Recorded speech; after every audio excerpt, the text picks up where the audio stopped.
What's up, everybody? I'm John Schnepp. Welcome to the very first official live recap show of Stan Lee's Comikaze, the Expo 2015, right here on theStream.tv.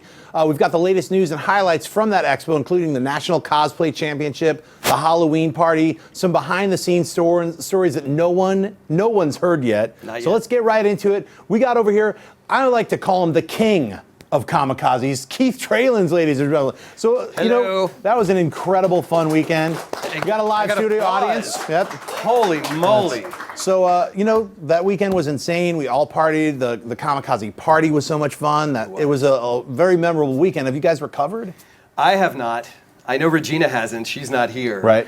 Because she's still trying to recover. Regina, drink a lot of orange juice or whatever else you need to get better. Kamikaze chicken soup. Yeah. But you know, I'm surprised as we've grown bigger and bigger how much work there is after the show. Like before the show leading up, we're like, oh, if we just get to Monday, we'll be able to sleep. No, we're still loading out on Monday, and then Tuesday, that loadout is like an entire city. Like we were like in like a line of cars. We're like, what the hell's going on? Yeah, it was like, so I can imagine just how much paperwork you guys had to deal with. It was crazy, but that's, you know, it's all comes with the territory. Totally worth it. Like we had this euphoria as we're going through it because the show went so well and people really seemed to have a great time and totally worth it. Yeah, it was a lot of fun. I had a great time. I did spend a little bit of time playing a brand new game. It just came out. You might have heard of it. You might have actually played it. Fallout 4. It's a time-absorbing, life-destroying game. It'll absorb every part of you. So I've been trying to resist, letting it take over my whole life. How long did you play it? Realistically, tell the truth. How many hours? So my order came a day late, which enraged me because I had set time for Tuesday night. That's right. And Amazon did their little switcheroo, and I had the Pip-Boy edition. Ooh. But it came Wednesday. I did not really touch it till Friday. I think I was very, very disciplined and did the work that I needed to do. But then the next thing I knew, it was Sunday. And you were absorbed. You're killing maggots. You're building your city. Bloat flies. Yes. Disgusting, weird creatures that you have to kill. I use my ammunition because I'm stupid. They're like, just punch it, Schnepp. I'm like, nope. Killing them with guns and stuff. Disgusting giant roaches. You're saying they throw maggots at you? Yeah, that's what the bloat flies are spitting at you. They're maggots, radiated maggots. It's the best. I realized that I used to think my nerdism, my passion was for fantasy, Lord of the Rings. Mm-hmm. But I have become so passionate about nuclear fallout, post-apocalyptic shows. Right. The Mad Max series. I'm watching it with my 11-year-old, and he loves it. I live, I die, I live again. Right? Exactly. And that's so Fallout 4 is just takes me away. I can't wait to get to it again on Friday. Yeah, well, I played a little bit of it. I actually don't have my own version yet, so a friend of ours brought it into work, and I made the ugliest character that I could possibly make, like insane cheekbones out to here, with a weird mustache. They were like, why did you make him look so weird? I was like, so that in every cutscene, no matter who I'm talking to, I'm weirder looking. Just wait till you can build your city, and you can build the most hideous city to go with it, because you can do that. I'm going to. It's an exciting amount of time that I'll be wasting, not in the real dystopian world that we live in right now. So, moving on, the Star Wars trailers, so many trailers and little snippets of more and more footage. Are you caught up with all of it? So I made a decision after the football night, which I watch football. I'm one of those nerds. A rare nerd who watches football. I myself was forced to watch this game with dudes running around on some green grass. Meanwhile, he should be playing it. I mean, you're like... Yeah, it feels like you're kind of playing it with the camera but you would be a great tight end. Because you're huge. Well, thank you. I would rather do art and watch Star Wars. So, like, what did you think of these trailers? You know, I've decided I am going on lockdown. No more trailers, no more spoilers, no nothing for me. I'm avoiding everything from Star Wars. I want to go in completely blind. Until they show another trailer that's coming out tomorrow. I'm skipping it. Really? I've skipped since the football trailer, I've skipped everything. You didn't watch that international one? Nope. Everybody else watched it. Guys, gals, you know what I'm talking about. Like the old woman's voice, like, no, be quiet, stop it. Who are you? No, that was in the original trailer. You just hear that weird voice. Who are you? You know, I'm nobody. That was Jar Jar. Oh, Jar Jar shows up. I keep saying, don't Jar Jar me, and I'm going to keep that line going. Don't Jar Jar me. Yeah, I don't want to get Jar Jar, but after seeing all this footage, I don't think we're going to get Jar Jar. I don't think so either. You know, I'm going to bring it back to Comikaze. I got to interview Greg Grunberg, who is on Heroes, and he was on Alias, and he's in Star Wars. And he didn't give anything away, but it was a great interview, and it just really made me excited. We had him and Carrie Fisher, and they have a scene together, and he said it was absolutely the greatest moment of his life. That's and pretty the way awesome. everybody felt on set, and that was when I said, I don't want to see any more trailers. I want it to be a surprise. I've talked to some people who worked on the movie. If you're in the industry, you end up meeting a bunch of people who are like, I designed this or I made that. And I was like, don't tell me anything, but tell me something. So I've got a couple of cool little, like non-spoilery little tidbits, which made me really excited. And I'm very, as a grown-ass man, I'm excited to see the Star Wars movies. I think they might repair the prequel damage. I hope so. I think they will. Speaking of prequel damage, Jeffrey Dean Morgan has been cast as Negan in The Walking Dead. Yes. Now, if you're reading the comic books, you know what I'm talking about. If you like probably the rest of the planet and the small niche group of people who actually read comics, you don't know who Negan is. Well, let's just say that Negan is somebody really bad that you don't want to be you don't ever want to meet. What do you think about the casting of Jeffrey Dean Morgan, known as the comedian to most of you guys? Right, I love it. I actually thought his comedian in Watchmen was great. I'm actually a big fan of that movie. Yeah. I think Snyder did a great job, and I think Jeffrey Dean Morgan hit every single note, and it's a really tough role to play. Mm-hmm. I think he's going to be an unbelievable Negan. I think I'm a little bummed that the John Hamm thing didn't work out, Right. because he would have been great too. Right. But I think if you can't have John Hamm, have Jeffrey Dean Morgan. He should be more famous. I think he's an underrated star. I think his star is rising, and I think knowing what that character does, and knowing No spoilers, but it's not good. No. And they kind of teased it this week. There was a little tease. There of was it. some tease going on, and you know what? I mean, he's also in Batman v Superman. He plays Bruce Right. Wayne's dad. Yes. And this isn't a spoiler. If you saw the trailer, you saw that moment. So Yes. And if you didn't see the trailer, now you know. And I just ruined it for you because it's a trailer. It's everywhere. 400 billion people saw it. Watch that trailer. You'll see Jeffrey Dean Morgan in a lot of cool roles, and this is going to probably be the role that carves him into people are going to remember him in this role. The danger of this role for him is, it kind of like the comedian, is he might be known as this character for the rest of his career. Well, he's been really good at playing a heel, Yeah. So This is the heel of heels. I think this villain is up there with the best of them. I think Negan has the potential to be up there with Cersei Lannister or any other great TV villain. I agree. That's up there. I agree. Well, let's get into some Comikaze news. So you mentioned Carrie Fisher. She was there. She was sick for a minute. So this is a great story. I don't think people realized. She is an unbelievable trooper. She woke up with about 103, 104 degree fever. She was not going to miss the appearance. She was late because it took her a while to sort of get the strength that's up. not even, you're not kidding around. That's No, sick. and she loaded up on like the ginkgo biloba or whatever and the Sudafed, and she came in and she did the photographs first, and nobody knew she was sick. She was fantastic. She glitters you when you go in. Everybody gets glittered. I had glitter on my face the rest of the show. Right. And then she came out and it really hit her. And people don't know this story, but there was a huge delay in her going and signing the autographs. A lot of people, and there were complaints because people didn't know. They thought she was off shopping or something. She was essentially passed out in a car out back. She couldn't move. She asked us, but she wouldn't leave. She asked us to take a couch and put it in her signing area so she could sign autographs and take pictures with people while she was laying down. That's so cool. Because she would not abandon the fans. And I went out back at she was supposed to start signing autographs roughly around 12:30. And I went out at, I think it was 4. And I said to her, Carrie, she had already vomited, just everything. I said, Carrie, you got to go home. You can't stay. You're sick. No one's going to blame you. The last thing I want to do as the show promoter is send home the star attraction, but you can't do it. And she looked up at me, and this is like highlight of my life now, right? She looks up at me and she says, "I'm Debbie Reynolds' kid. I ain't leaving." Yes. And it was like, oh my gosh. And I just kind of shrugged. I went, okay. And she got her strength back. Wow. And she stayed. We had to keep the hall open for an extra hour and a half. And she stayed and she got every single autograph signed with the exception of, I think we had to return like 14 of them. Wow. Because people just had to leave. They couldn't stay that long.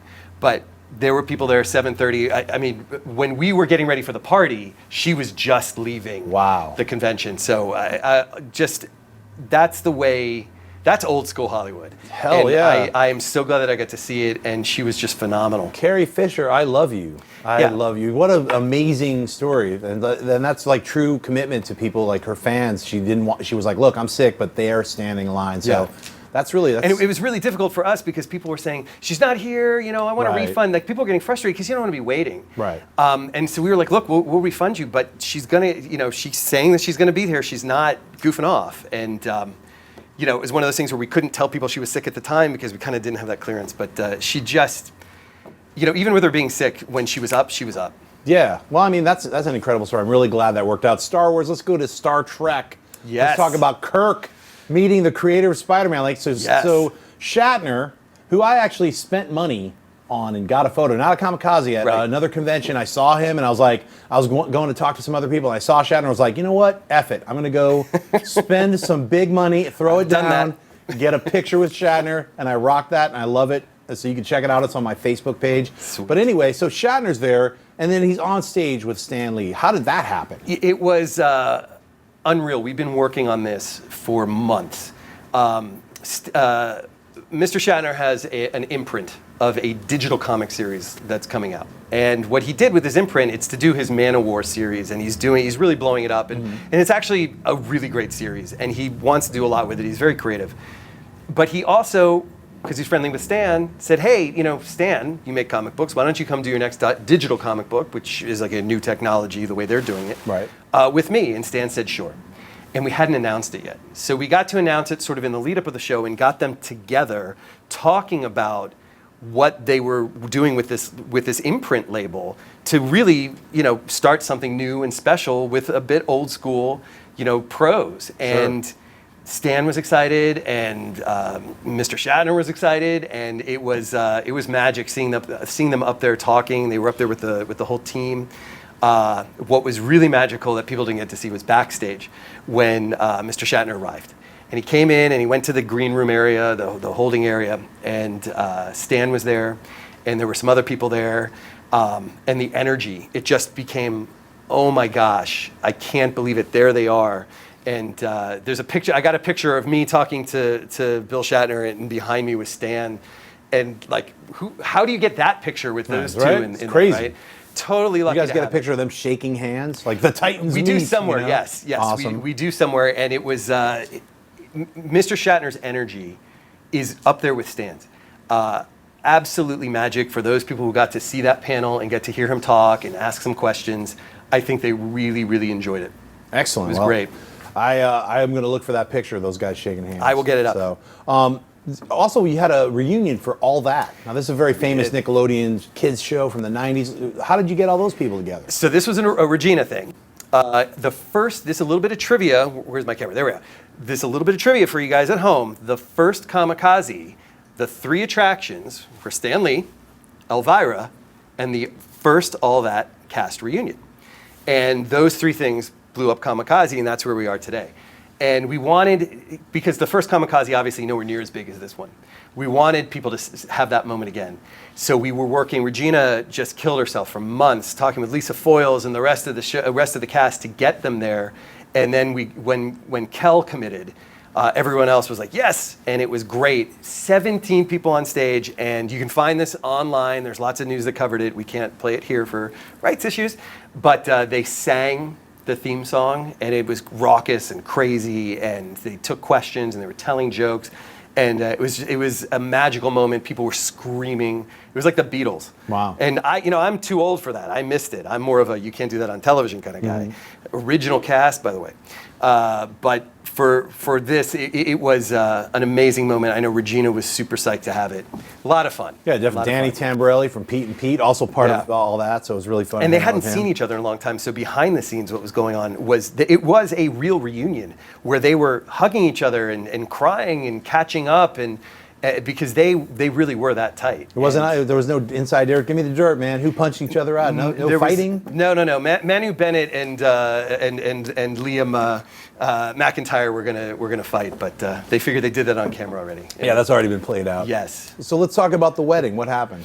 All right. So we had a wedding at Comikaze.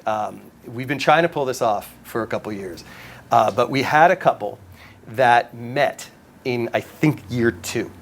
They met at Comikaze and started dating right there. And they were going to get married. And so they said, hey, it would be great if we could do this on the main stage, get married there. And we said, you know what, we'll make that happen. Sunday wedding, absolutely. And it was great. I don't know if we have the picture up. There's Summer Glau.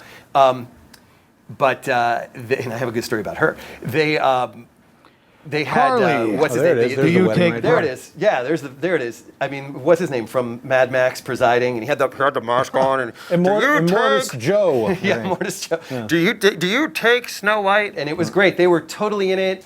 They had a whole wedding party that was with them everybody was geeked out. It was like an amazing geek wedding.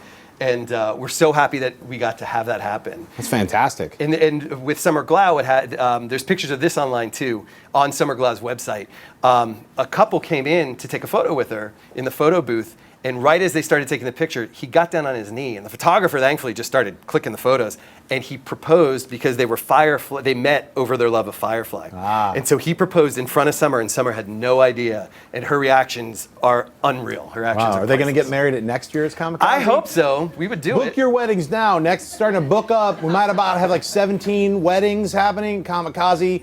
Get it. Talk to Keith. He's going to help it set it all up. We'll have a special mid-Sunday brunch wedding special. Yeah, if we get enough people, I can get Stan to preside. That would be awesome. But it would be like 100 couples would have to do it. What about and he'd marry 47 couples? That's almost 100 people. We'll figure it out. Anyway, if you want to get married, tie the knot next year, Comikaze 2016. I'll be there. I'll throw eggs at you.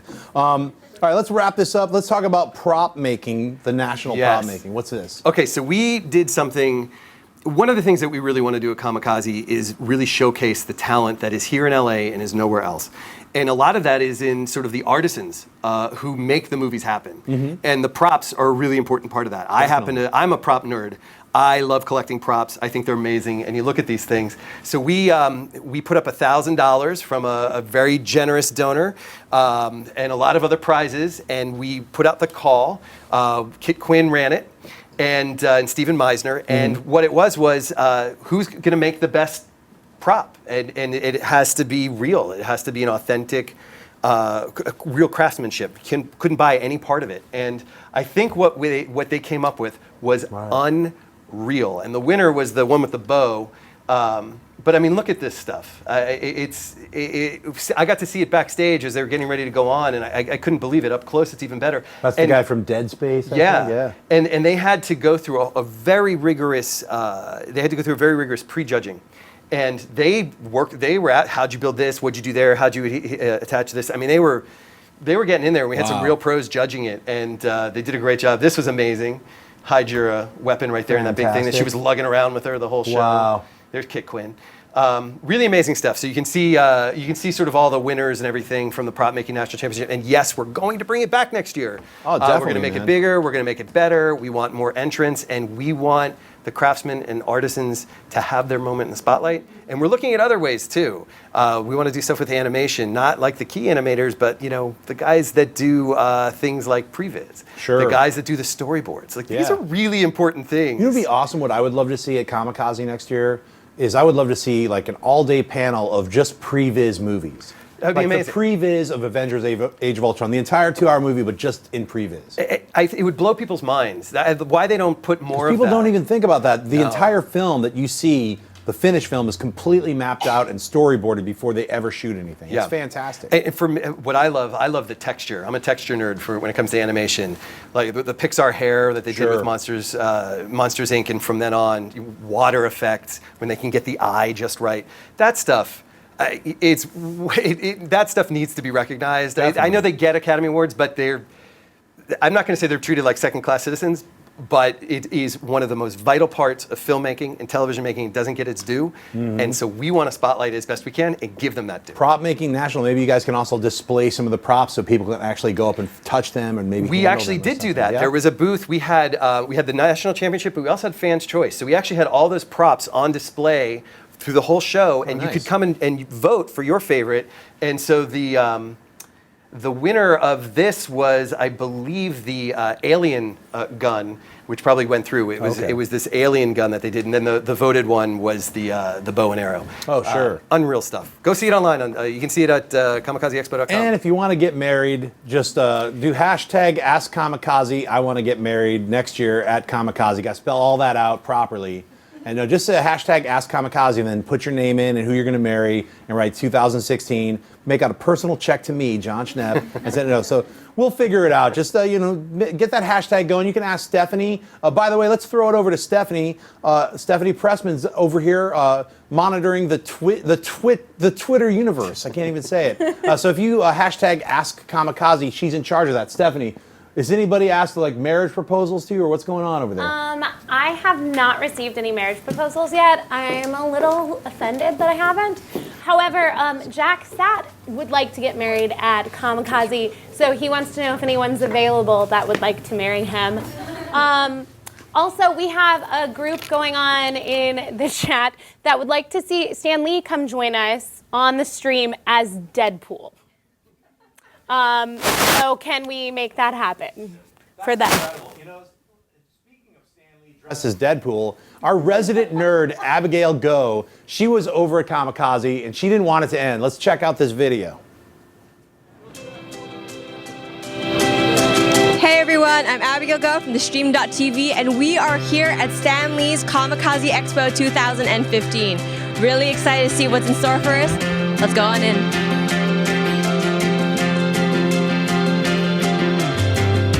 You can see there are tons of people and tons of cosplayers.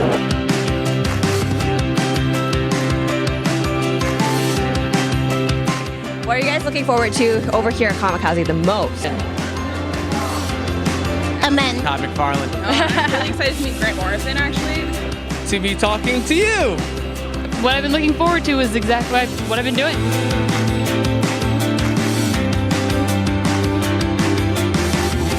We're right in front of the exhibit hall, and as you know, it is the heart of every convention.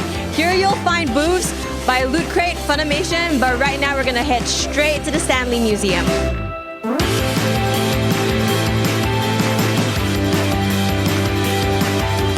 I'm so nervous right now.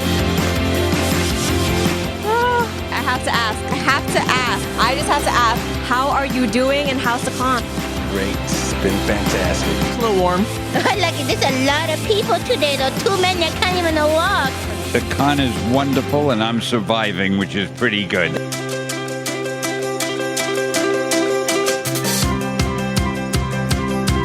That was a lot of stuff that we've seen today. Just to recap, as you know, in every I'm so happy for you. It's been a really, really wild day.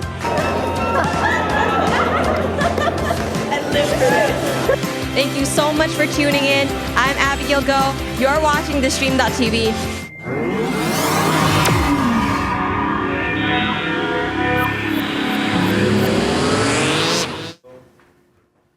What's up, everybody? That was a really fun, cool segment. Don't you wish you were at Comikaze? Totally missed out. Don't be an idiot. Get your tickets now for next year. Anyway, you can't do that. I don't know if that's even, is it even possible? It's not possible. You have to have a little patience. Sweat it out. Go to San Diego Con, a bunch of like 400 other conventions that are going to be going on in 2016. But then save your money and get those tickets at Comikaze next year. It's a blast. Speaking of, here's some ladies who are at Comikaze. We've got Lauren Matesic and Bernadette Bentley. They're here. Ladies, so thank you for coming. Thank you for having us. You know what? I mean, Star Wars is all over the place. I don't know if, like, Keith Tralins doesn't want to watch I'll watch everything. Don't spoil the movie, I'll have to kill you. Yeah. But I will watch every trailer that they put out. What do you think about these trailers? I'm excited. I'm excited about the new movie. I'm not getting my hopes up too much because I don't want to be let down. But You don't want to get Jar Jar, I think they're going to do good. I think they're doing well so far. I think it's going to be awesome. Yeah, I'm kind of such excited. a fan of J.J. Abrams that I'm like, I'm in it to win it. I'm so excited. That first trailer knocked it out of the park. That all the other ones, I will admit I haven't watched all of them, but every single one that I've seen, I'm just like, yes, oh my gosh, I can't wait. Yeah, I got all almost crybaby style in the first one with the Chewie. We're home. I was like, what the fuck? I got shivers. yeah. I was like, oh. And then the second one when Han Solo's like, the Jedi and the dark side, it's all true. You're like, it is true. It's so true. Say it, Han. It's they just got us so bad. They got everybody. Yeah, So I'm super excited. I do think that sometimes they reveal way too much in trailers. So that's why I'm hesitant to not watch every single one, because I feel like if you can put it together. But I'm still really excited. I can say this, this is not a spoiler, so you don't have to worry about this, but I am confident in saying this, that they have not shown anything That's but Act true. 1 and part of Act 2. Yeah. Disney and all of the Lucasfilm people and everyone behind this promotion on Star Wars, they know that they got a really magic thing happening, so they're not going to ruin it. Like a lot of trailers come out now and they show you the entire movie. You're like, I don't want to see the whole movie. They'll show you something in the last 30 minutes, and you're like, I don't want to see the ending. I hate when like one of the best jokes of a movie is put in the trailer. That drives me crazy. I'm like, oh, that's the funniest part of the movie. Right. All the rest of it's like moments to get to the joke that you already saw in the commercial. So I think everyone could be chill and know that there's a lot more that we haven't seen from the Star Wars trailers up to hopefully they don't change their, they started showing everything at the end. You're like, what? Jar Jar's in it? That'd be awesome. What do you ladies think about the Warcraft trailer? And here's a follow-up question. Do you care about Warcraft? Because if you don't, we could just skip this entirely. I'll just tell you quickly.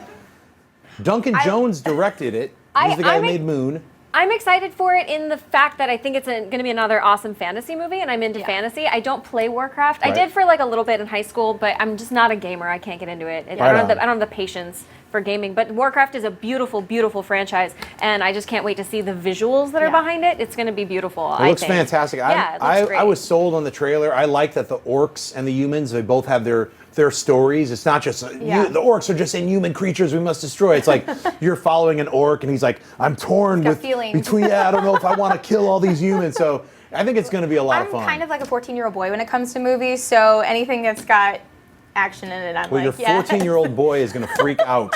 This movie looks I'm really excited awesome. about anything that has like elves and fantasy stuff. That's true. We're very pretty. I didn't play the modern Warcraft. I'm older, so I played the old like scrolly Warcraft where like warrior needs food. Like I had a bunch of I would always play the orcs. So I was always researching death and decay and like ways to F up humans. When I played, I was a hardcore. dark elf, of course. Yeah, that's the only way to rock it. That's how. Death and decay, blood ogre. Remember the double-headed ogre For spell? the horde.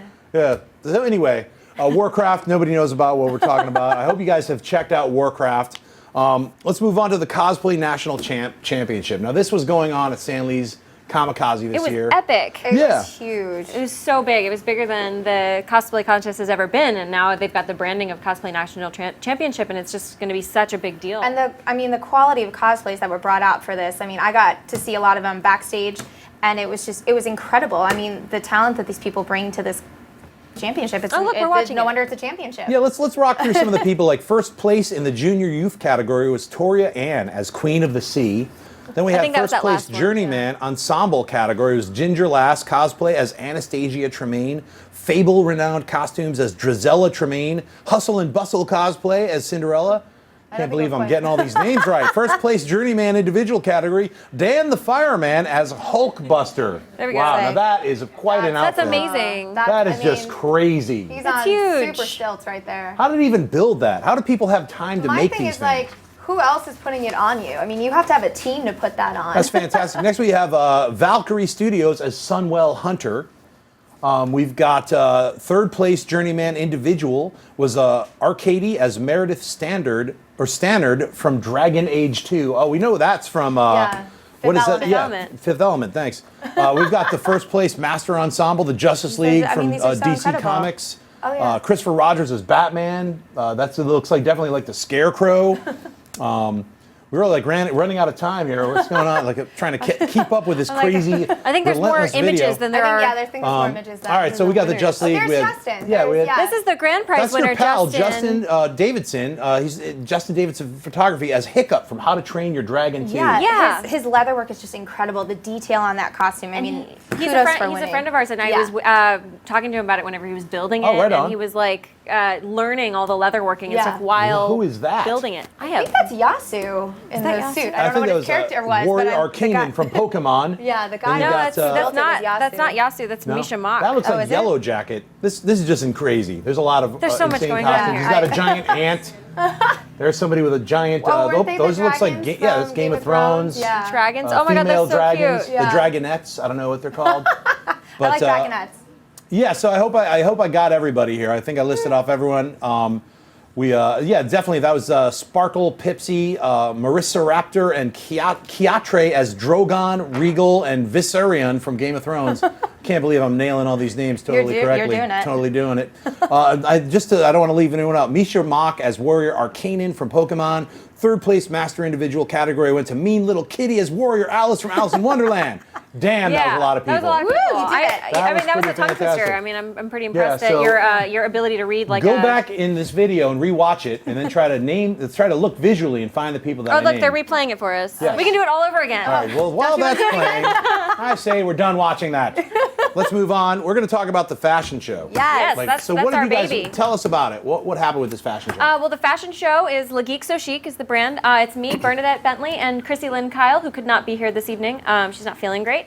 But we started doing a fashion show at Comikaze that caters to geek fashions and women of all shapes and sizes. And we just want to bring wearable nerd fashions to the runway and to the everyday consumer at the conventions. Because as women growing up in the nerd community, we grew up cutting up men's t-shirts and trying to make them something cooler for women's wear. And now there's this great movement of nerd fashion and geek designers, such as myself for Castle Corsetry.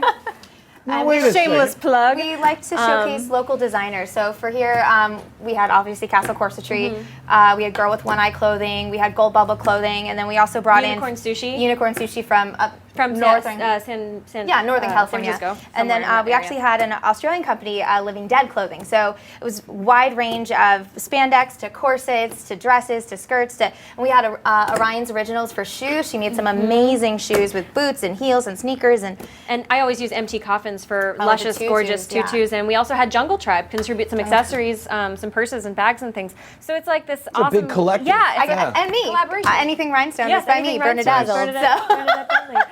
But yeah, it's this group of amazing people that all come together and put on this amazing show to kind of showcase what you as a consumer can be like, oh, I can purchase this thing and style it this way. Or like, I can see that on one of our many sized models and be like, oh, that would look good on me. Like, she's a similar body type to me. Like, it's not all about 6 foot tall, like 100-pound women. It's about showcasing we also it for include- everyone. Yeah, we'll include we include All everyone. shapes. We love the tall. 5'2" to whatever, like Realistically we have, proportioned. right? Yes, we have which all is ages, all everything. sizes. Like I don't like to say all shapes because we're the human shape, but like all sizes and just all walks of life. Like, whether we have somebody who's just attending the con that wanted to be a model, or if we have some of our famous cosplay friends. Could I say bipedal? All bipedal sizes. Although we're not opposed to handicapped models. No. We would love to see some of that happening. Yeah, definitely. And, I was just saying like, animals is No, what I like was in trying to- general, we actually would love to have a pet designer. Well, there you go. You Yeah. can I'd have love 4 that. legs, 3 legs, we also want 8 legs. menswear. We also we're all inclusive. We actually had a trans walk in our show, so we were very Nice. excited. Yes. Well, you're actually modeling some of these I clothes am. that you're doing right now. You're doing a am. sportswear type I thing, am. right? I started doing a gym collection, and I have Deadpool themed gym gear that has built-in pockets, and it's athletic, dry fit. And so I've got designs that are based on like Spider-Man We have and Deadpool and Wonder Woman and mermaid stuff, Little Awesome. Mermaid, Disney stuff. So They here look we've got great. some of the Those are stuff here, fantastic. Harley. And so this is Kimmy and Christy of Nerd Strong Gym. They've been working with me on trying to promote the gym line and Nerd Strong Tested. But they're the gym in Burbank that does like nerd themed workouts Wow. and workshops and things like that, and they're amazing people. Does that mallet come with the clothing? Or? No, that's Okay. mine. All right, That's well, my that's- Harley amazing. mallet. You got to buy that separately, but where can they find these clothing? They can find it on the Castle Corsetry Etsy page, which is just castlecorsetry.etsy.com. Wow. Yeah. Well, that's if some you want to see any fantastic of the stuff. designers from the Comikaze show, they're listed on our Le Geek So Chic on Facebook, and then we also have our other social medias as well. Awesome. but- Well, that's really cool. I mean, so does Comikaze have the best cosplay any convention? I'd say so. It's the widest variety of like walks of life. I feel like it's a very all-inclusive show. Oh yeah. In terms of letting people come and celebrate their fandoms. Yeah. So when you guys were on the floor, what stuck out to you? Obviously, we saw like some guy made a gigantic Hulk buster. That's just insane. But what sticks out to you? What do you Oh my gosh. I don't think I can even name anything because I think it was all a blur, but I mean just the level of detail that people can do these days, it's still mind-blowing what they can build and what they take from paper to fruition of the costume. It's just incredible. Or whether they do their own interpretation. I love seeing that. Mashups are really big right now, but also just going actually legit costumes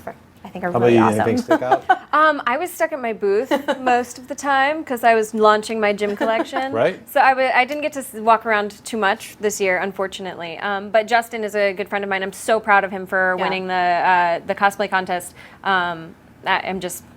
Please just punch. Well, awesome. Let's throw it over to Stephanie and see do we have anybody online asking some crazy questions? Absolutely.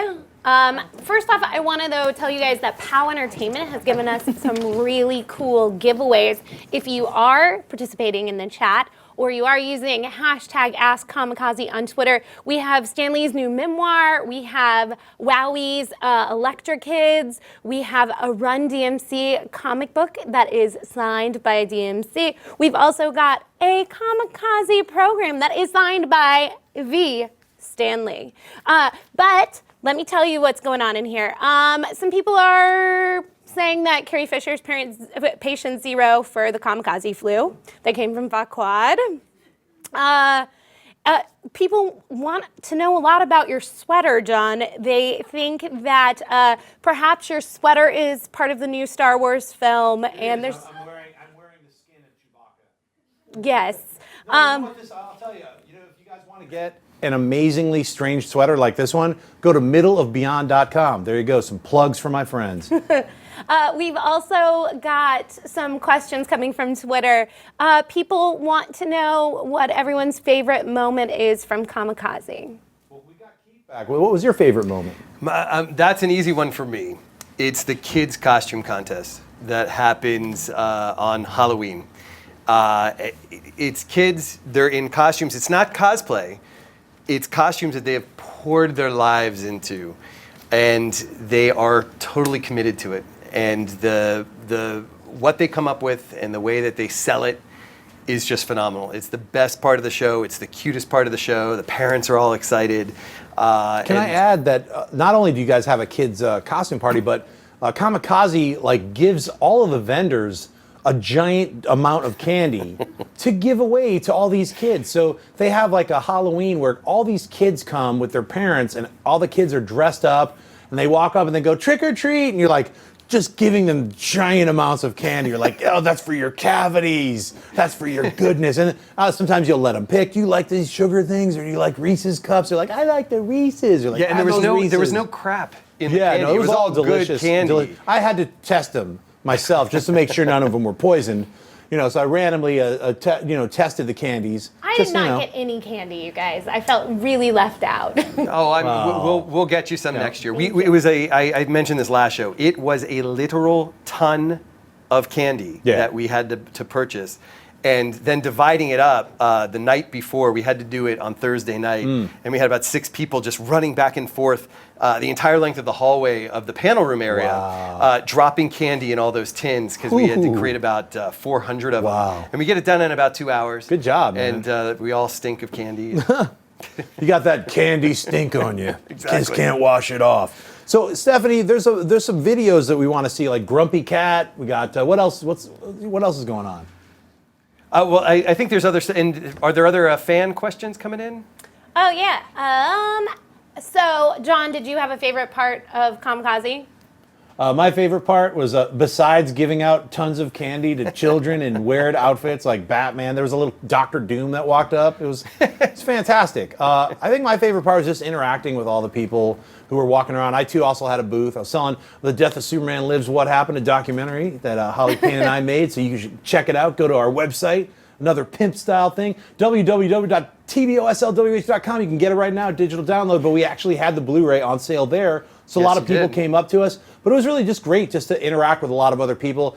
When you have a booth and you're working, it's hard to get around. So I wasn't able to get around to everywhere, but I was near Lawrence. So we a lot of our friends also have booths and stuff. So it's a really good community feeling. So that's what I really like about Comikaze, is a community feeling of all the nerds all having fun and doing stuff together. That good answer. We like that. Yeah. That's excellent. Also, I'm not really quite sure where this question stemmed from, but Matt Westphalen on Twitter was asking, how excited are we about Mallrats 2? Mallrats, the original Mallrats, is one of my favorite films of all time, definitely top 5. Mallrats 2, well, Clerks 2, any Kevin Smith sequel. I am beyond typically excited is not that about Mallrats 2. Not only is I never thought it was going to happen, and then they announced it, I was like, oh my God. I just want, Stan Lee has to be in it, and Jason Lee has to ask some more questions about the Thing's cock. I mean, there's some crazy stuff in that movie that only super weirdo comic book people are like, why is he asking that question? Just be like, yeah, I know, he's a super nerd. So, what do you think about Mallrats? I want to see Michael Rooker again. Oh my God. Because that's one of his funniest roles, I think. He got to be himself, kind of. Yeah, with that horrible, chocolate pretzels. Yes, the chocolate pretzels. Oh, that's going to be back. And I liked Clerks 2. I thought Clerks 2 had some great moments. Yeah, same here. I'm looking forward to it. What I want is Dogma 2. That's what I want. I'm really, honestly, I'm really into what Kevin Smith is doing right now, all of his horror movies. Yeah, I love Tusk. I can't wait to see these other super strange, weird looks of the horror films that he's doing. Yeah, he's kind of in the sweet spot right now. Yeah, I think it's Yoga Hosers or something like that. I think that's what it's called. But anyway, it sounds crazy. So, anything else we got going on over there? People want to know how they can meet Stan. That came from Linda A on Twitter. So if they can't be in LA, how do they get to meet Stan? You have to come to LA to Comikaze. That's the whole point of the show. That Stan's there. You're guaranteed he's gonna be there. His name's above the marquee. Stan, he gets around. You can go to, you should be able to go to realstanlee.com to maybe see his appearance schedule. He does do other shows, but the best place to see him is at Comikaze, because not only is it Stan, but we also have the Stan Lee Museum experience, where we bring the most incredible things. Last time I teased it, but now that we've done it, I can talk about it. We had all of the Iron Man suits from the actual they were the actual suits from the Iron Man movie. We had a Hulkbuster, life-size Hulkbuster. We had all of these amazing elements from his life. We had his letters to meet presidents at the White House, pictures of him with Bill Clinton. We had all of his awards, his Nebula Award, his Hugo Award. We had all these prototypes for products that never got made. He had these, Gillette was going to do a line of Avengers shavers for men. And I guess they never did it, but he got them all signed by the cast, and the Hulk one was huge. And then what was really special was the first copy of Spider-Man from when it was printed, where he took it, signed it, and stuck it in his drawer from back in the day. All this original artwork that all of his friends have done for him. And probably my favorite piece is there was a painting of Stan that was done by Bob Kane. Wow. And that was incredible, because most people thought they were rivals. They weren't. They were friends. Pals hanging out, having dinner and stuff. Changing the world. That's right. And so that you want to go there to see Stan. Definitely. That's it is called Stan Lee's Comikaze. Exactly. So I'm not waiting for Bob Kane's Comikaze. I don't think that's going to happen. Speaking of Stan Lee, what about Grumpy Cat? I heard that cat was there. Grumpy Cat was there, and Grumpy Cat was huge, and you know he was there because you got a picture with him. I did. Actually, she's a she. Correct. It is a she. There she is. Yep. And she was asleep a lot of the time, but authentic. And there's a great picture of Stan with Grumpy Cat. Grumpy Cat's not the most active cat in the world, but once again, and also they say don't touch her. It's not like, imagine if you were that cat and 7,000 people were trying to aggressively pet you. That's why they say just let the cat chill. So Yeah, he was passed out in the Hot Topic booth. Yeah, but it was fun. Yeah, he's having a good time, and he's very cute in person. She is very cute in person. Ridiculously long. Harder. So I would like to introduce our next round of amazing guests that we have here. Sure. All right, I'm going to skedaddle out then. Let's get Ramon, Govea, Jennie Kong, and Jessica Van coming up here. So, how's it going, man? Pretty good. Hey, Ramon. See you. Hey.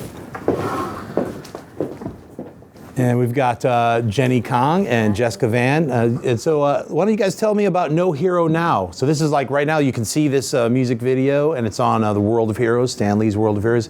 Tell me all about it. How did it start? What's going on with it? I know you directed it, you're in it. What's your role in it? I just hung out on set. Yeah? I'm kidding. No, I produced it. Right on. I was approached basically by a director of new media over at Stan Lee's Power Entertainment, and we talked about the video. She played the song for me, and I was like, I love it. Let's do this. What do you want to do? And so we brought in Jennie to direct. She had a great story to go along with it. And I saw the video. It was a lot of fun. There's a girl like singing about "I'm the woman with the armor" or something like that. And then there's this gal, and she's like fighting like a Dolph Lundgren Punisher looking dude. Dolph Lundgren. Yeah, that's his stunt double. I nailed it. Didn't even know that. You did. So yeah, he definitely, but he had some kind of weird force powers. She kept trying to chuck that knife at him. He's like throwing it away. Telekinesis right there. I liked it. It was fun. So how was it acting in this? Super fun. We had like very few stunt rehearsals, so we had to like kind of slap it all together really quickly on the spot. And then I broke my thumb, and so that was like a slight issue. When did you break your thumb? It's not even. It's not noticeable. She's like, I'm gonna get sued. No, it had nothing to do with their shoot. Or you were just like jamming your thumb against bricks in between takes, or and something, just Right on. Well, you know what? I couldn't tell that there were very few rehearsal takes. It looked like you guys were really fighting. I thought for a second you really got stabbed. Spoilers, if you haven't seen it yet. I die. No. Yeah, there's it's a really fun video. So who's the singer again? It's V Nguyen featuring Jason Chu, who did the raps on it. Really cool collaborative effort between the two of them and their producer Keith. They did a really awesome job, I thought, with it. It was really like this epic, almost like a ballad in a way, which was pretty cool. I mean, I thought the song was a lot of fun to begin with. Right. And then when we attached that story to it and the actors came in and bring it to life, I mean, it just added a whole new level. They actually wrote that story, they wrote that song in particular for World of Heroes.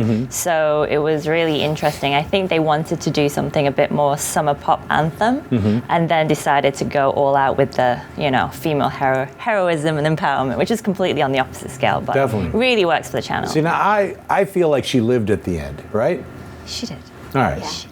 Good. See, she's totally survived. You've just given everything away. I did, but no one has. No one. Go home. No, they haven't seen it though. It doesn't matter. Like you find out, oh, the whale died. It's Moby Dick. What? I'm not going to read that. I don't want to see that. It's the adventure of getting there. So, anyway, I thought it was really fun. If you guys haven't checked it out, check it out. Go on YouTube. You can see it. It's called No Hero Now. Don't go right yet because we're still doing the show. I'm saying after we're done with the show, you have my permission to go watch No Hero Now on YouTube because you're watching this on YouTube or on your phone or something, right?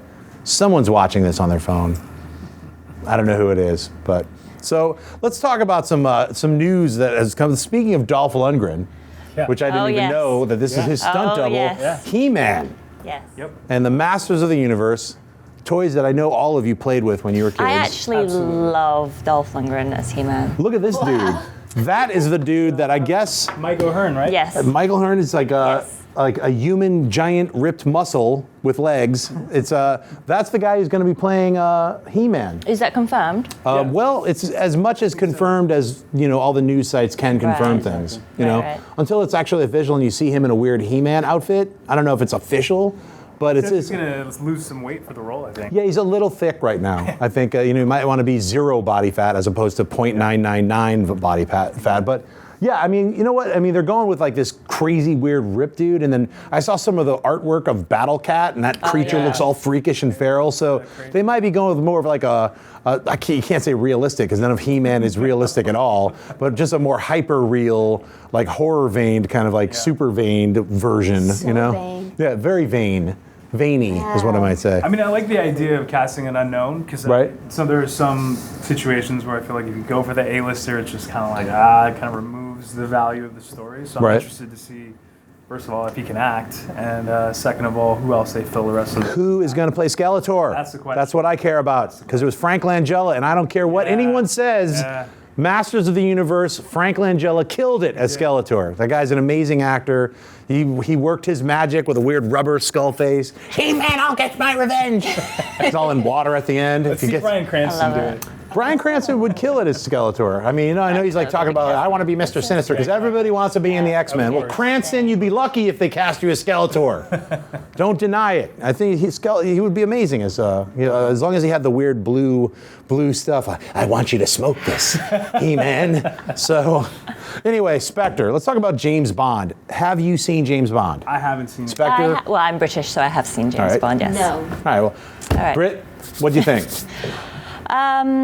It's not my favorite one from the Daniel Craig kind So of from top to collection. bottom, number 1, 2, 3, 4, rank them. I'd say controversial. Casino Royale is probably my favorite one. And then I would say Skyfall. Here's the big one. Is it Quantum or is it Spectre? What's 3? I'd say probably Spectre. I like moments of Quantum. There's actually this big kind of aerial fight scene that he does. I don't remember it on some kind of like building construction. That was really like top notch in Quantum. But I felt like that. They spent a lot of time setting up Franz Oberhauser. Yeah, and I love Christoph Waltz. Right. But a lot of, it's too many spoilers, but they do a lot trying to tie the other 3 films, but it doesn't really, for me, it didn't deliver. Yeah, so. There's some strange stuff. So which PA at Spectre was hired to like put the posters up of all his past villains? Sorry, I gotta rank Spectre as the lowest James Bond. Yeah, I thought it was horrible. No. I'm not gonna give any more spoilers away. I was there midnight screening as well, so I saw it fresh with other people telling me it sucked, and I still didn't like it. So like my expectations were lowered, and I walked in like maybe I'll enjoy parts of it. And yeah, I did enjoy certain parts of it, but overall it didn't make any sense, and it was stupid, and just really disappointing. I loved Casino Royale. I did not like Quantum. Okay. I loved Skyfall, did not like Spectre. So hopefully Craig, I know he's all sour, he's like, I don't want to be Bond anymore. Like, stick around and do a good Bond before you quit, or just leave it alone. I think you won't be that mad at the end of Spectre if it's Daniel Craig's last film. That's how I look at it. The opening sequence is beautiful, though, the way, it's just very, iconic. Fantastic. I love the opening Bond, sequence. Yeah. I mean, and there's parts of the movie. I loved Batista as Hinks. Yes. And every scene that he's in, he rules it. And I love the train sequence. It reminded me of From Russia with Love, that kind of brutal violence. So there's really good moments of Spectre. Don't let me hate on it too much. I'm thinking back about it. I was like, there's really good moments of it. But when you look at it as an overall story, it just fails in ways that the other 3 didn't. And that's really because of the cartoonish aspects that seeped in that ruined it. So that's my hate-filled thing about James Bond. Go see it and make up your own mind. Spectre's playing right now, or go see Peanuts and watch Woodstock and Snoopy. So let's talk about Stan Lee's World of Heroes. Like working on the video, what did it mean to like set it up at Stan Lee's YouTube channel? How did that all happen? Well, it's definitely something that we had known from the beginning. I had already been talking to World of Heroes about developing something for the channel. So when we talked about the music video, it just seemed like a natural fit, having this superhero element to it.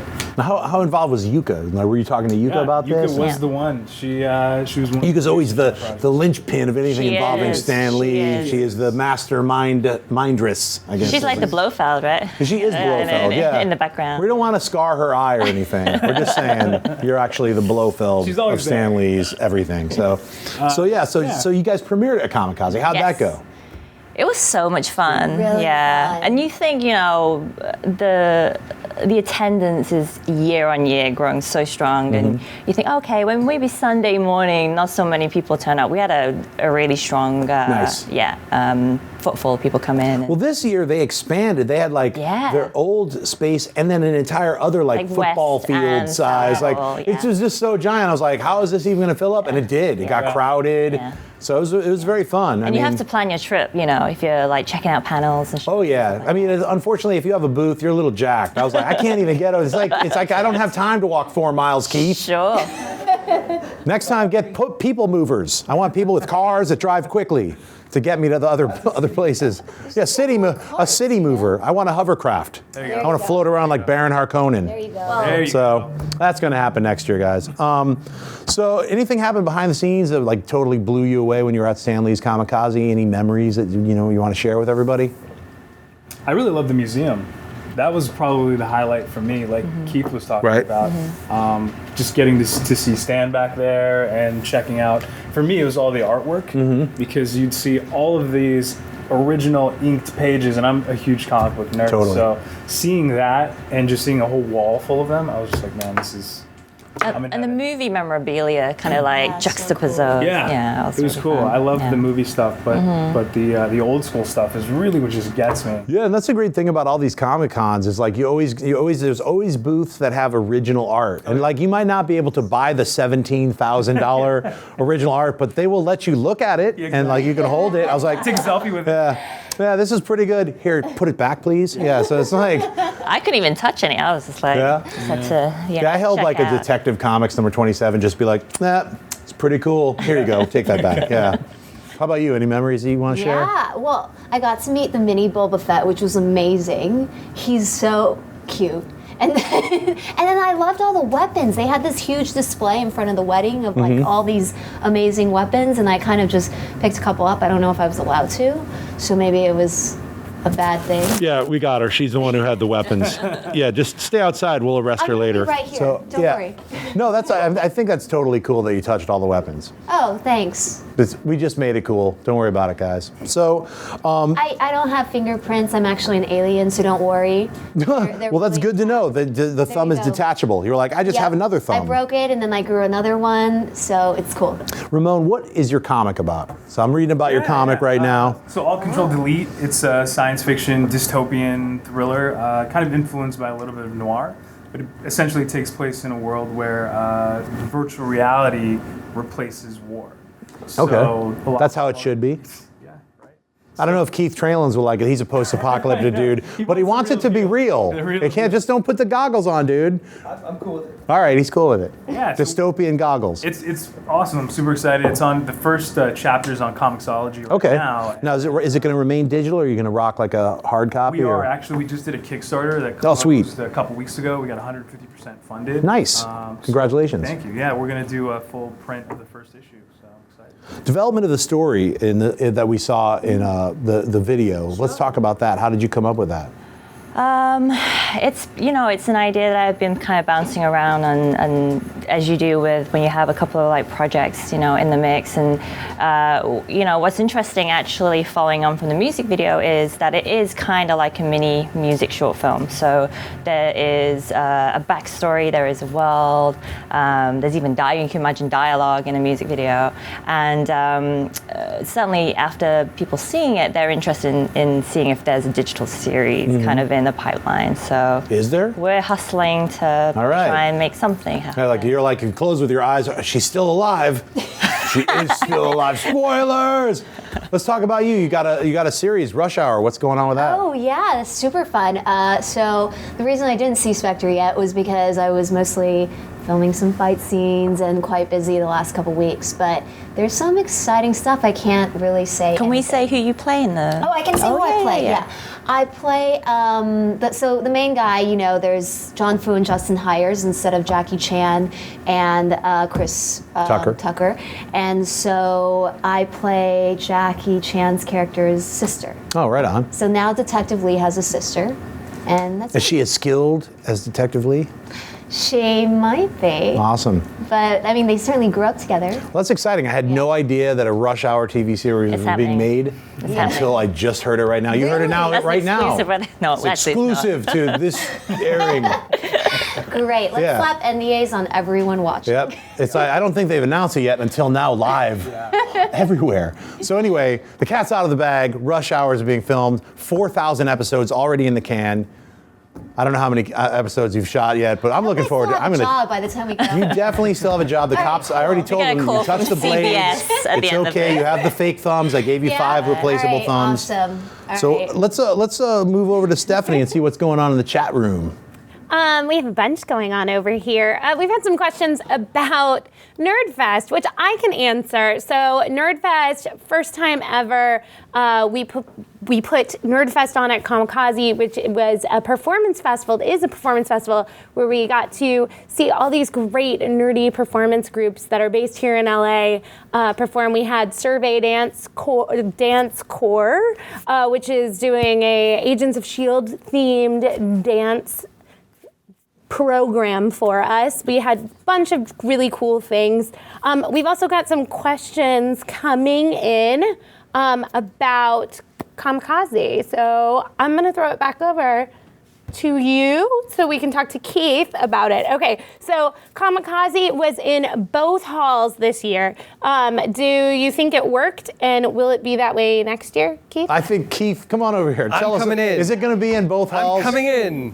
Here I am. And I'm out. Goodbye. Well, it's definitely, it was in two halls, and it was like biggest amount of people have ever shown up. So what do you, next year you're going to 3 halls? What's going on? Yeah, so it was in 2 halls, and it presented some new challenges, but it was really good that we got it. I think it did work. So whoever asked that question, thank you.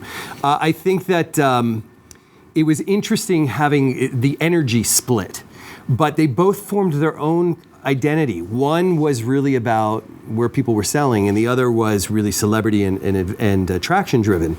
And we were concerned because the reason we do this show is A, to showcase a lot of the local talent, but B, to also give the exhibitors a chance to make some money. Mm-hmm. And so we never want to take people away, but we had to because of the split. So it was an experiment. We didn't want to split the floor because the main stage could only be in one place. So we made sure all the vendors were equal, and we put some big attractions with the vendors too. In the back corner by where you were, we had, some crazy big people.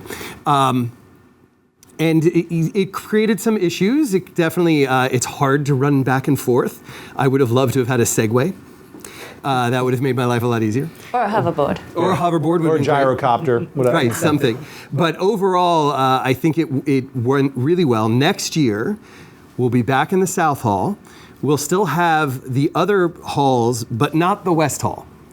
But in 2 years, if we continue to grow at the way that we're growing, we'll need the entire convention center. So it was a good dry run for that. Definitely. I mean, it was a lot of, there were a lot of people there, especially on Friday and Saturday. It was like jammed. Well, I want to throw it over to these guys. I want to show a clip of No Hero Now. So this is a little teaser clip. If you haven't left, because you should finish watching our show and then see the entire amazing 6-minute music video that these guys have made. But just check out this clip right now for No Hero Now. I'm no hero now, can't save the world, just a girl in armor, looking for a way. It's an ongoing battle. Love me, hate me, push me, break me, I'm going down. So that was a really cool clip. That was just a teaser for No Hero Now. You got to check it out. Watch the entire video. I watched it. It was fun. Check out Dolph Lundgren's stand-in. It's a crazy dude fighting Jessika. She kicks his ass heartily. It's a good fight. I was worried for a while. I was like, is it really going to end like this? Well, just wait and see. Watch the thing. We're going to open it up for a little group panel discussion. If you watch Walking Dead and you're online, then I don't have to worry about spoiling anything because you got this thing spoiled. It was all over Facebook. And everybody's like, is Glenn dead? Is Glenn dead? Well, I don't know if he's dead or not. I'm going to open it up to everybody. Is Glenn, what do you think? We're going to know in about 2 episodes. Is Glenn dead? Yeah, no. No, he's not. All right, what about you? I really hope he's not. I don't know because the writers, they can kill off anybody, but I really hope he's not. Right, and it was kind of a punk-ass way that if he did die, I'd be like, yo, that's weak. I was going to say, Exactly. if he is dead or does die, he needs a much better death. I feel like he's earned it. He deserves it. Yeah, he needs to go out gloriously, not because of some idiot. Not yeah, and in the way it's like if you haven't seen the way they might have killed him, why everyone calls it like no, he didn't die. It was such a lame way to die. It's like you saw it coming, and you're just like, no, and then just the way all the memes that are popping up are hysterical. They don't show in order for any of us to actually believe it, you'd have to see his torn apart dead body being dragged by zombies in different directions. Yeah. And even then, you might be like, is he really dead? How about you? What do you guys think? Do you think Glenn is dead or not? Here's the thing. So I have a theory. I know Kirkman is a twisted SOB. So my theory is that he isn't dead, but when someone else comes into the mix, right, he'll be dead. Right. That's all I'll say. I think that's probably good theory. I don't think he's dead either. I think the idiot that he was with fell on top of him, and that's his guts that you see being torn apart. That's definitely. Of course, they showed only like 65,000 zombies all attacking him. So how did he scrimp away Realistically, it's like he probably wouldn't have survived. Right. But I think they might have something special in store for him. Yeah. Well, they better. By the way, did you notice in that shot there was a little Easter egg? We have a guest, an unannounced guest that was sitting in that force shot there. Easter egg, announce yourself. He's not allowed to talk. No. He's not allowed to talk. Okay, you can talk. Yeah, my name's Steve Cardenas. I played a Rocky the Red Power Ranger back in the 90s on the Power Ranger TV show. Yeah. Awesome.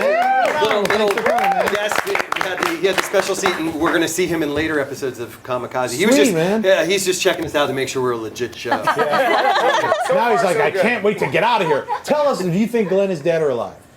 I haven't seen that episode yet, so I don't know. It's not going to spoil anything because we still don't know. I'd say he's probably dead. It sounds like there's 65,000 zombies that surrounded him. Yeah. I'd say he's probably. But they did it in a punk ass way. So they were like, they did it in a punk ass way. When you take the meta approach, there's no way he's dead. Yeah, and I think they teased it. I think that was his voice in Speaking of not dying, here's a series that's being revived on Kickstarter right now. It's Mystery Science Theater 3000. Awesome. Now, that is awesome. Come on, they've raised in like 5 days. They've raised over $2 million. Our really good friend Jonah Ray is going to be one of the hosts of the new hosts of Mystery Science Theater 3000.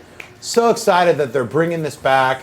I'm excited to see what 3 movies they're going to destroy via their magic of riffing. What do y'all think about this return of Mystery Science Theater 3000? I couldn't be more excited. I hope that they can get the license to do movies like, I would love to see them do the prequels.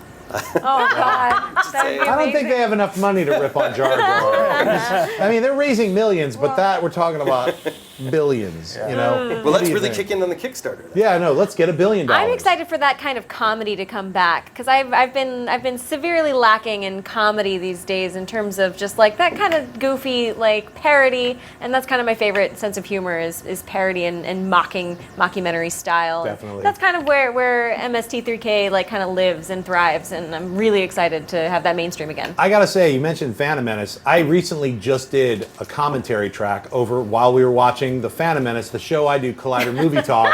Go to YouTube after this is over and check out after you watch No Here Now. feature-length me bored out of my skull counting how many meetings they had in the semicircle in The Phantom Menace. It's exciting and riveting. But what do you guys think over there? Oh, we don't want to go that shot. There was a big butt. You guys missed it. You there missed we go. it. It's perfect timing. Different kind of show. Yeah, what do you guys think about Mystery Science Theater 3000? I'm super excited. I can't wait. I grew up watching the show, so Right? my dad Have you checked got out me the hooked on it. Kickstarter? Oh yeah, I'm a backer. Nice. Yeah, I'm pretty excited Yes. about it coming back, so I can't wait. Yeah, it should be really fun. So I mean, we don't have to worry about it. They got their money now. Yeah. It's like you know, you're like, I don't know if they're going to make the what was- $400 million. Yeah. Well, they were looking for $2 million. They got that already. Their stretch goal is like 5 though. Dang. So How much are they at going now? for it. I They're over think 2 million. It's now. over $2 million. It's like around now. 2.8, 2.6. Yeah, with yeah. 25 days left, I think they'll probably. I Probably think gonna they'll be probably okay. get $5 million, I think if not so. 10. Yeah. So I wonder what their stretch goals are gonna. the stretch are like, we'll do 30 episodes. Yeah, They're- their stretch goal is like 12 episodes they want to do for like $5.5 million. Pretty healthy stretch goal for like when you really think about it. We're like, well, we're going to talk about this movie. We need $5 million, but it's also to get the rights to do everything right. What you know, movie it's do you want to important. see them rip on? Let's see, This Island Earth. Just kidding. That was their first one that they did. Was This Island Earth. I'd love to see them. You mentioned a well-known movie, and it's just like they'll never be able to afford those rights. That would be the $5 million if they were like The Goonies. That won't happen. Maybe Abbott and Costello meet Frankenstein. Maybe they already did. What that. about Gem and the Holograms? Ooh, too soon. Too soon. Oh, stomach Didn't churning. that get cold after like 2 weeks? Yeah, actually, they could really much afford that because Jennie holograms. We'll sell it. We'll give it to you. Yeah. Please. Yeah, please take it. Oh my God. Would you be honored or offended if they did Death of Superman Lives? I would be totally honored. Totally honored? I would Okay. love it. All right. To You count how should many pitch that times to my them. head nods, Jonah Ray will be. Schnepp still nodding his head. All right, so George Shaw is a guy who's got his crowdfunding thing going on right now. It's called The Empire's New Groove. And this is a musical version. It's a of Star the Wars Empire, musical, and George is a friend of the show, a friend of Comikaze. It ends tomorrow. Where's my camera? It ends. Oh, we're on the graphic. It ends tomorrow, so get in there and back it now. The link is on the graphic, and it's a lot of fun. You can tell just by the graphic alone that it's a really, really smart thing. I like what he's been doing, and he's an unbelievably talented composer. Very important to have, I think, a top-notch composer who can do just about anything. Doing stuff for the geek community is awesome, so please go back it. Especially when the composer is doing music.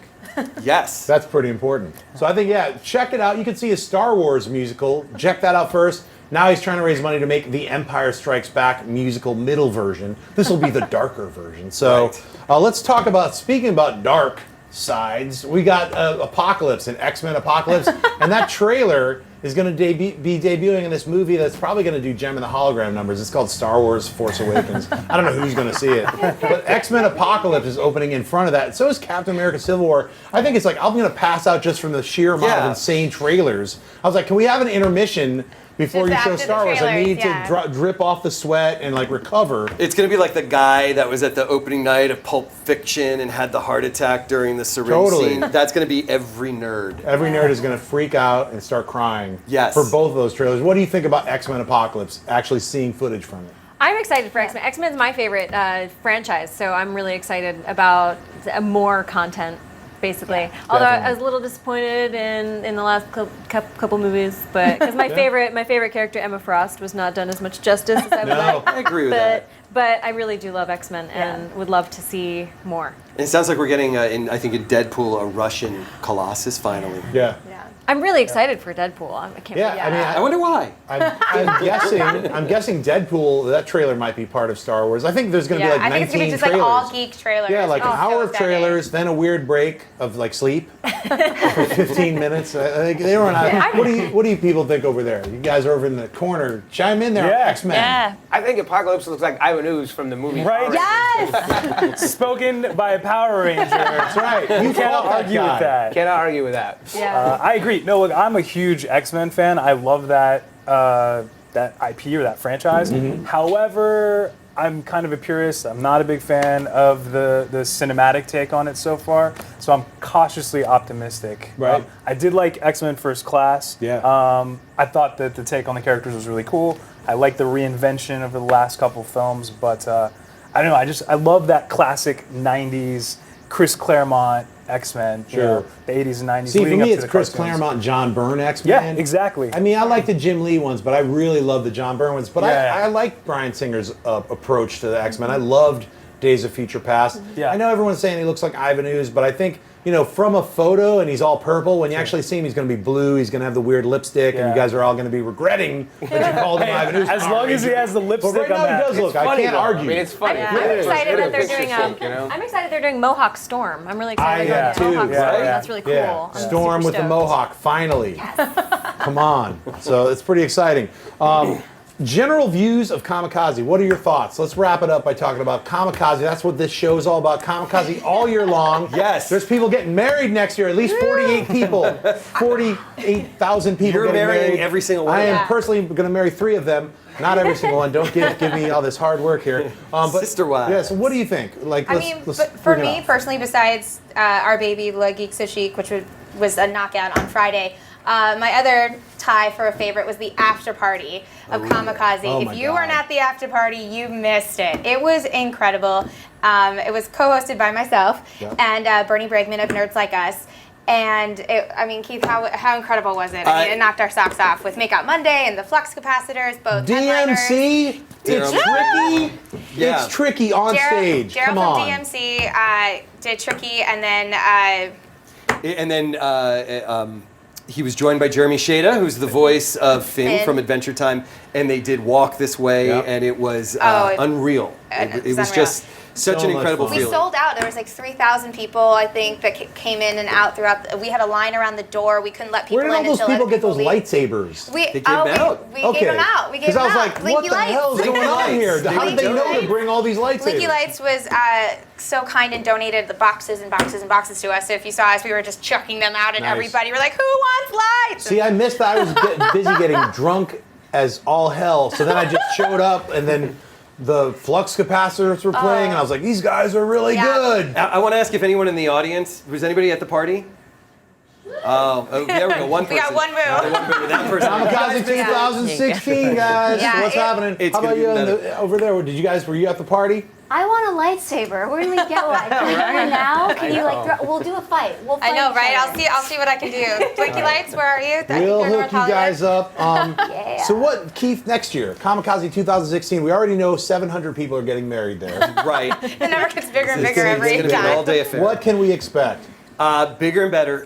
This year was our biggest show ever. And we are over the moon with how it went. It exceeded our expectations. We've had a lot of amazing feedback. We are going to be even bigger because we have more of the convention center. I think we're going to have more stars, more celebrities, a lot more shopping. We're going to continue to diversify. We're a little before, actually, Halloween is not on the weekend anymore for like the next 5-6 shows. It's on Monday, actually 5 shows. It's on Monday this year, but we're still going to do all the Halloween stuff. So we're still going to have the kids' costume contest. Obviously, we're still doing the cosplay. We're going to have trick-or-treating the day before Halloween, so you can get all your candy. Kids can double candy. They don't. You don't even need it. Once you get your candy there, you're done. Like you won't even go out because you'll hit one house and kids then will do the double candy. Oh, it's like I'm going to Comikaze, then real Halloween. I know they might be in a sugar coma on Halloween. That's right. Right, and I think it's just going to continue to grow, and we're going to be looking to do more like the prop making national championships, the cosplay national championships. The prop making national championships will have a bigger prize. And we're really excited with our partners, like Invocademy is going to do more. Vanheim Studios is going to be doing more. Someone over here is a little connected to that. But also our other sponsors like Loot Crate and Hot Topic, of course. They're going to continue to do more, bring in more experiences like Grumpy Cat. We're going to have a bigger and badder Le Geek So Chic fashion show. Yes. It's going to knock your socks off. Yep. This year, I think we had 50 models, 60 models. Maybe next year we'll have more. Who knows? 732. 732. And one of the they're thing going to get married on stage But while we're at it. models getting married left and right. And one of the things we're also going to do is we're going to be adding a pre-opening shopping opportunity. So where there's no programming against it, only the vendors are open. And it's a chance for people to come in and shop only. And really what that's also for is for all the people who are super busy and are too busy manning their own booths or their own events, for them to come in along with VIPs to just shop. That's a big thing for us because, again, we want our vendors to sell their wares. We think we have the best shopping. It is Geek Black Friday. And this is the place to get your holiday stuff. That's exciting, especially for me. I had to run around to get T-shirts. I remember I was like, and more of these beauties. Yeah. Amazing this T-shirts is our merch are available. This year. Our Cthulhu rat is what we call him. What little shopping I got to do was just when I was going from point A to point B, like from my booth out the hall. Right. Kind of try to work it. Like I went this way, I'll work this way back. The long way around. But what I saw was amazing, and I was really excited. But well, Stephanie, do we have anybody online who wants to chime in? Any shout-outs you want to do? I have some shout-outs that come with presents for them. We've had some really great people in the chat room tonight, including Esteban Zambrano, Jack Sat, and Pierre Kelly. All three of you guys hit me up on Twitter at Steph Pressman, and you will get presents. One of the things I didn't talk about is we have the Stanley candy bar, too, which is like my favorite candy bar of all time. Dark chocolate with marshmallow and salted caramel. You can get one, too. Stan designed that. It is the best candy bar of all time. Crazy chef like Stan Lee. He actually designed that himself, I believe. Yeah. So you guys hit me up on Twitter, and I will get your presents to you. Hey, I want to let you know next month's Stan Lee's Comikaze all year long. It's going to be December 8th. We're going to have a big Christmas party. Yeah. A lot of freaking out, more guests, more fun. It's going to be a little different vibe. Yeah. We're going to be celebrating the It's gonna holidays. be a I can't wait to see holiday what vibe. what new sweater you Wait come up till with. you see the sweater that I'm going to rock then. It's going to be insane. I'm going to get one with John Schnepp on it. Hey, those That's what I are want. extra rare, hand sewn. Let me thank my guests, Bernadette and Lauren. Thank you so much. Thanks for having us. Yeah, where can people find you guys online? I'm at Miss Bernadette B on Twitter and Instagram, and Bernadette Bentley Actor on Facebook. All of my social media is Castle Corsetry, and you can follow the fashion show at Le Geek So Chic. Oh, nice. Ramon, Jessika, Jennie, where can people find you guys online? You can find me on Twitter at Ramon Govea. On Instagram, it's Marogue. You can find a lot of my comic book art, stuff like that on there. I'm Jessica Van on everything. Nice. That's me too. I'm Jessica Van. on everything. We're both Jessica Van on everything. Where can they find you online? I have Twitter, Instagram, all that. But if you just go to my go to Facebook and type in Steve Cardenas fan page, you'll be able to find all the everything on there. And Jennie, how about you? Where can people I'm find just you? at Jennie Kong on Twitter. Nice. And Stephanie, let's have a shout out for Stephanie rocking the Twitter. Where can people find you, Stephanie? You can find me on the Twittergrams at Steph Pressman with a PH. Right on. Pressman. You guys can just follow me at John Schnepp on Instagram and Twitter. You can find my movie, The Death Superman Lives, What Happened, at www.tdoslwh.com. Get that digital download or just watch it on Showtime, son. What about my chopped liver? Hey, I'm saving the best for last. It's the king of Comikaze, Keith Tralins. Oh, don't Where say do people that. find you? KamikazeExpo.com is the best way to find us. You can also find us on Facebook at Comikaze Expo and at Stan Lee Comikaze on the Twitters. And definitely for next month's show, tweet early and the hashtag Ask Comikaze. I'm gonna clear my throat for a second. Yeah, get questions to us. We love to hear the questions. I thought it was a great question about the split hall. We'll take all kinds of questions, good ones, hard ones, criticisms. We like it all. We want to listen to it all. And so you guys have been watching this, and we're on theStream.tv. It's been Stan Lee's Comikaze all year long. I'd like to thank our live panel over here, our panelists, the Silence, who've been checking it out. Thank you guys for watching the extended version, the live version. There'll be cut down versions available in about I want to say, 25 and seconds. for those of you who came to the show, thank you for coming. We couldn't do it without you. We do it for you. Keep coming back and supporting all of our wonderful exhibitors and seeing the great products that these guys create. And thank you. Thank you for coming. Yeah, definitely. Kamikaze is a really amazing comic book convention, plus everything else that's in there. It's just all genres mixed together. It's a lot of fun. So if you didn't check it out this year's over. Get ready for next year. It's going to be insane. 2016, yo. We'll see you next month, December 8th.